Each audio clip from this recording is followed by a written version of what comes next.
Welcome back to part 2. Is Cathay Pacific's business class really worth it? We had a layover in Hong Kong, and this is Cathay Pacific's business class lounge called The Pier. This is probably the most aesthetic lounge I've ever been to. It is super modern and classy. Look at all those beautiful modern finishes and the gorgeous dark wood that's incorporated into each furniture piece. This lounge was absolutely humongous. It was pretty packed, but it didn't matter because there were plenty of seats. Here's one of the many coffee and drink areas. If you're in Hong Kong and you're flying business class, do not miss out on this lounge. The seating options are endless, guys. You want to sit at a table, you can sit at a table. If you want to sit at a nice little couch, you can sit at a couch. Literally, there's so many spots to sit. They have this hot food area with a lot of meat, a lot of sandwiches. Not stuff that I could eat, but I thought it still looked really good to share with you guys.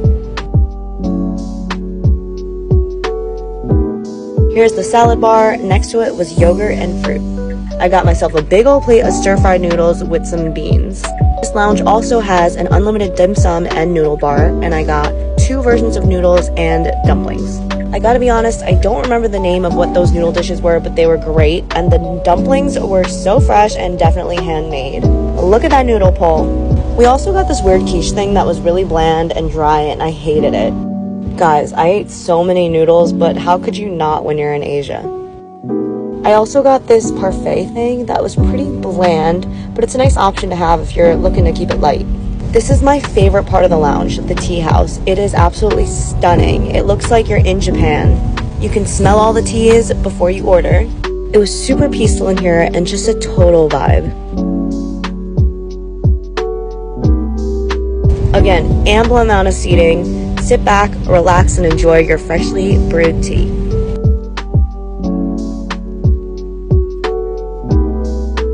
I love the signage in here. It is so crisp and clean. And just like the rest of the lounge, this bathroom is so sleek and gorgeous.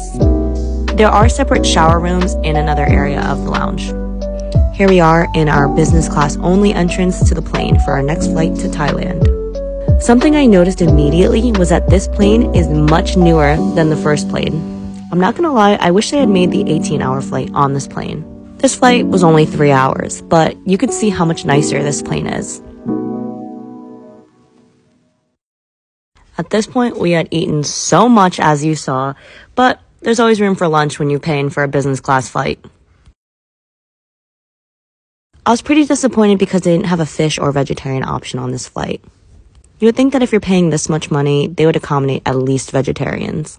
The drinks were pretty much the same as the last flight. Again, we got more welcome drinks and hot towels. And the non-alcoholic drinks were pretty much the same, except they had Hong Kong milk tea and hot chocolate, which I thought were pretty cool, but I didn't get to try it. Because they didn't have a vegetarian option, I got the economy class noodles. I know what you're thinking. You're probably like, girl, didn't you eat enough noodles? I ate too many noodles, but I wasn't going to let this meal go to waste. Like I said, I gotta make my money's worth. They also gave us garlic bread, which was really good, actually. Super crunchy and packed full of that garlic flavor you love. More noodle pulls for you. And for dessert, they served this cookie butter Haagen-Dazs ice cream. They also had other flavors like strawberry and vanilla. But I love cookie butter. I also had a green tea because health after all that food. The next clips are for the returning flight back to LAX. It was some sort of couscous vegetarian dish that was really good, tomato soup, and bread and butter. I really enjoyed the cheese plate on the way there, so I had to get another one on the way back. And I also got another chocolate cake of some sort. I thought the first one was a lot better. For breakfast, I had an avocado toast with some ham on it, but of course I removed the ham because there wasn't really another option that I wanted. And it came with some pastries and fruit. Final prices on the screen, and overall, I think that Cathay Pacific's business class was so worth it, whether it was for the food, the lounges, or the comfort alone.